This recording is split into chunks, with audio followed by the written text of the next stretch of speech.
আপনাদের সবাইকে আমার তরফ থেকে জানাই রবীন্দ্র জয়ন্তীর শুভেচ্ছা ও ভালোবাসা। আজকের এই স্পেশাল দিনে আপনাদের জন্য রয়েছে ঠাকুরবাড়ির একটি স্পেশাল রেসিপি। আপনারা তো অনেক ধরনের পায়েস খেয়েছেন, তাই আজকে নতুন রেসিপি পেঁয়াজের পায়েস বানাবো। একদম সহজ ও কম উপকরণে তৈরি। তাহলে চলুন একবার দেখে নিই।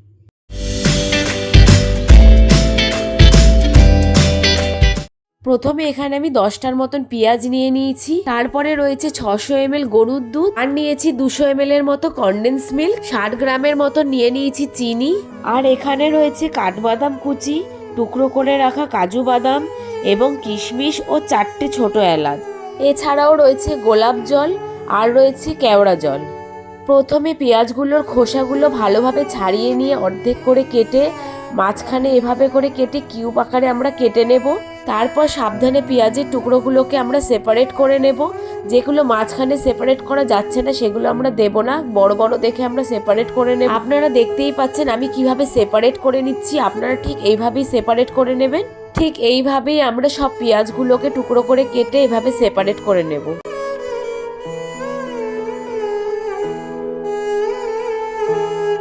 পেঁয়াজের টুকরোগুলোকে একটা পাত্রে নিয়ে বেশ খানিকটা জল দিয়ে ভালোভাবে আমরা ধুয়ে নেব।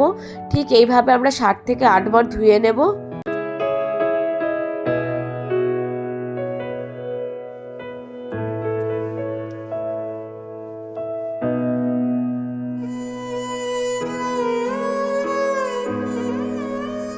তাহলে আমরা পেঁয়াজগুলোকে ভালোভাবে ধুয়ে নিয়েছি।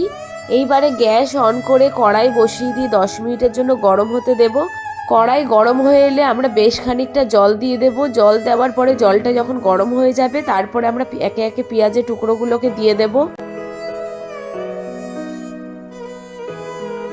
লো টু হাই ফ্লেমে 10 মিনিটের জন্য আমরা ঢেকে রাখবো। আপনারা তাহলে দেখতেই পেলেন পেঁয়াজগুলো বেশ হালকাভাবে বয়েলড হয়ে গেছে। এবার আমরা ছেঁকে নেব। ঠিক এই প্রসেসে আমরা 7 to 8 টাইমস বয়েল করে নেব। ঠিক এইভাবে বয়েল করে নিলে পেঁয়াজের যে কাঁচা গন্ধটা থাকে সেটা একদম চলে যাবে। আচ্ছা, প্রথমে বয়েলের জন্য আমরা 10 মিনিটস রেখেছিলাম, তারপরে কিন্তু 5 মিনিটস রাখলেই যথেষ্ট। এইভাবে বয়েল করতে করতে দেখবেন পেঁয়াজটা ট্রান্সপারেন্ট হয়ে গেছে, তো চিন্তার কোনো কারণ নেই। 7 টাইমস বয়েল করার পরে তারপরে আমরা আবার গ্যাসের ওভেনে কড়াইটা বসিয়ে দেব। কড়াইটা গরম হয়ে এলে আমরা দুধটা কড়াইতে ঢেলে দেব। এইভাবে দুধটা ভালোভাবে গরম করে নিতে হবে।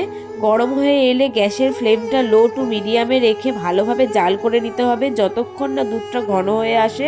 600 ml দুধটা 400 ml করে নিতে হবে।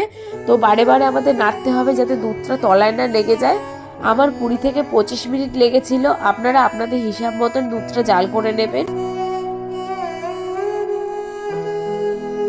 দুধটা যখন ঘন হয়ে আসবে তখন আমরা সেদ্ধ করা পেঁয়াজগুলো একে একে দিয়ে দেব।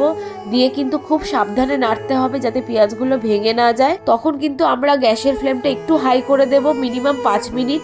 তারপরে আবার লো টু মিডিয়ামে রেখে আমরা বেশ কিছুক্ষণের জন্য আবার জাল করে নেব। তো এইভাবে নেড়ে 10 মিনিটের জন্য আমরা দুধটাকে আরেকটু ঘন করে নেব। এরপরে একে একে কাজু কুচি, বাদাম কুচি, কিশমিশ ও এলাচ দিয়ে দেব। আপনারা এলাচটা আগেও দিতে পারেন, কোনো অসুবিধা নেই। আমি দিতে ভুলে গেছিলাম বলে পরে দিয়েছি। আচ্ছা, এখানে একটা কথা, আপনারা কিন্তু পেঁয়াজটা দেওয়ার সাথে সাথেও দিয়ে দিতে পারেন বাদাম কুচিগুলো, তাতে কোনো অসুবিধা নেই। এরপর ভালোভাবে নেড়ে মিশিয়ে দিতে হবে। তারপরে আমরা কনডেন্স মিল্ক দিয়ে দেবো প্রায় 200 ml এর মতো। তারপর ভালোভাবে নেড়ে দুধটাকে আমরা ভালোভাবে ফুটিয়ে নেব 5 থেকে 10 মিনিটের জন্য লো টু মিডিয়াম হিটে। তাহলে আপনারা দেখতেই পেলেন দুধটা খুব সুন্দর ঘন হয়ে গেছে। এবার গ্যাস বন্ধ করে আমরা 1 চামচ গোলাপ জল, 1 চামচ কেওড়া জল দিয়ে দেব। তারপর ভালোভাবে নেড়ে 5 মিনিটের জন্য পায়েসটা আবারও ঢেকে রাখবো।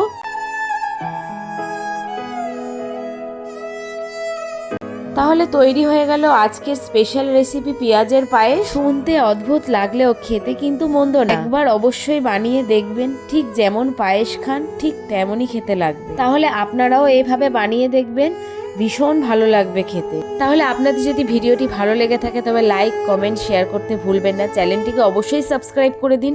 তাহলে দেখা হচ্ছে নতুন একটা রেসিপি নিয়ে, নতুন একটা ভিডিওর সাথে। এখনকার মতন টাটা।